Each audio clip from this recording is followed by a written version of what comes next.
Art is super cool. In my opinion, it's like the coolest thing in the whole world. Do me a favor, imagine the coolest thing you can think of, like a really dope-ass frog on a skateboard doing a kickflip, or like a really tasty sandwich wearing sunglasses, or like me with 100,000 subscribers. Art is cooler than any of that shit. Art is so fluid. I mean, just try to define art. The expression or application of human creative skill... No, what? Stop. I didn't mean literally. Oh, sorry, my bad, bro.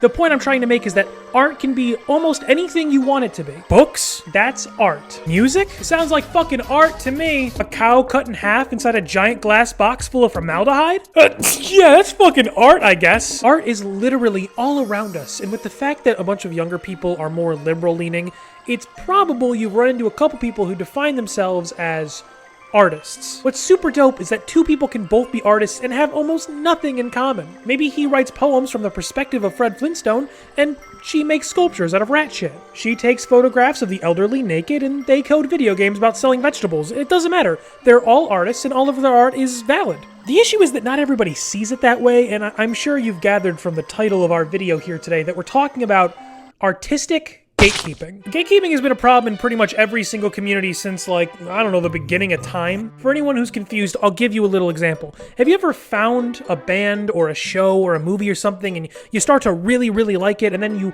realize one of your friends likes it, or you just meet somebody else who's interested in that thing and you tell them, like, oh, I found this thing, and they say something like, oh, you just found that? I've liked that for years. That person is, well, an asshole, for one, but more important for what we're talking about today, a gatekeeper. Acting like this is shitty and stupid and comes in very many forms, like the aforementioned I've liked it longer than you statement, but it also happens like this. Real fans only play on the hardest difficulty. How can you call yourself a fan if you can't name all the characters? What do you mean you haven't read all the extended universe comics that are completely unnecessary for understanding the plot of the main movies? How the fuck could you claim to be a fan? Or even just, you like the prequels? Ew. Like I said, this shit's existed for pretty much ever. Jesus probably even had a few followers who were like, yo, I've been with this dude since day one. Y'all just joined him because you saw that he could turn water into wine, you bunch of fucking alkies. But never was gatekeeping as prominent as it is on the internet. Like, holy shit, Twitter basically only exists for people to gatekeep each other. I don't even know why I go on there anymore. I only have like 6 followers, so even when I say something, nobody likes it. Fuck! Now, like I said, gatekeeping can happen in like literally any fandom, be it sports or competitive knitting. But here's the thing. I don't know shit about sports, so today I'm going to focus on things I do know about. Video games. Usually in video essays like this, you're supposed to give a considerable amount of background about the topic before you dive into it, but here's the thing. Not only are there already 100,000 fucking videos on the internet of white guys talking about video games, but I also failed every class that ever taught you how to do this shit, so I'll just give you the super abridged version. Games got super popular in an oversaturated market, led to a crash. Then Nintendo was like, nah, not in my house, and saved everybody with Super Mario and the NES. And because of that, now we have God of War. But none of that fucking matters right now. What matters is that at some point, games stopped being this and started being art. And when did that happen? Now, I would argue that like all games are art except for maybe a select few bad apples, but the point I'm making is that at some point, games started gearing way more towards the art category, and I would argue that that was with the Super Nintendo. Now, the SNES was a little bit before my time. I'm an N64 baby and a GameCube kid. It says so right on my baby receipt, but that doesn't mean I haven't studied the masterpieces that came out during that time. Super Metroid, with its amazing title screen, from visuals to sound design to everything about it, basically. There's a Nakey Jakey video you should go watch. I haven't linked if you haven't seen it.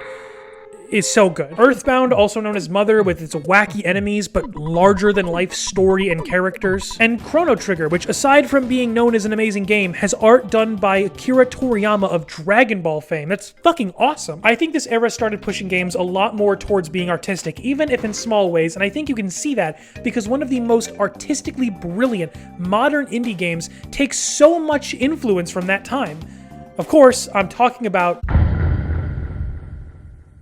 Yeah, sure, it's a meme, but holy shit, Undertale's a fucking masterpiece. The world, the characters, the pacifism, Jesus fuck, the music. Again, I know it's seen as a meme, but Megalovania is like legitimately the perfect song. Any way you cut it, any way you splice it, any way you take out beats and add new beats in, no matter what you do, it sounds incredible. Toby Fox created a beautiful piece of art that changed gaming forever. The implications of an RPG where you can just befriend everybody is so incredible, to a point where I've only ever played that game doing the pacifism route, because that's how I want that world to exist. Now, as much as I'd love to sit here and just gush about video games I love for 30 more minutes, I need to be like both ends of a line and get to the point, which is Pokemon.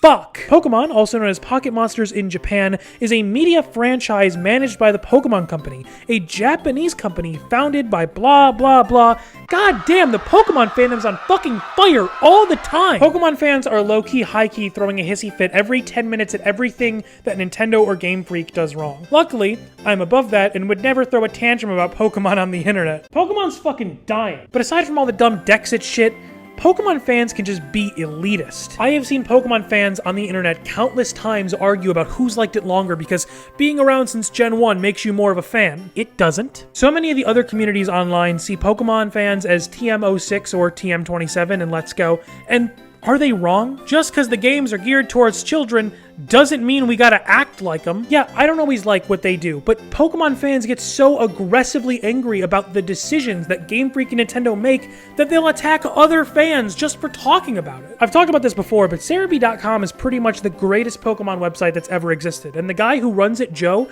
he doesn't work for Pokemon, he doesn't work for Nintendo, he's just a guy. People talk mad shit and get angry with him when he's reporting the news as if he hasn't been doing that for 20 years. Sadly though, Pokemon isn't the only place this occurs, it happens everywhere. I myself acted like an elitist prick for the hottest of minutes because I thought I was the only cool kid who wasn't totally sucked into Fortnite. So many of us acted like we were better than these shitty fucking normies who were playing a dumb kids game. Meanwhile, I was busy completing the Pokedex not once, but twice, once in Pokemon Sword and once in Pokemon Shield, over the course of only 2 weeks. Back during the golden days of Xbox Live, playing Halo 3 and Halo Reach, we gatekept the shit out of annoying younger kids who we unaffectionately referred to as squeakers. As if our voices also hadn't dropped. As if we weren't 13-year-olds playing an M-rated game. Or hell, I don't know, how about a little thing called Super Smash Brothers? Oh, what's that? You don't think Smash is full of dumb gatekeeping?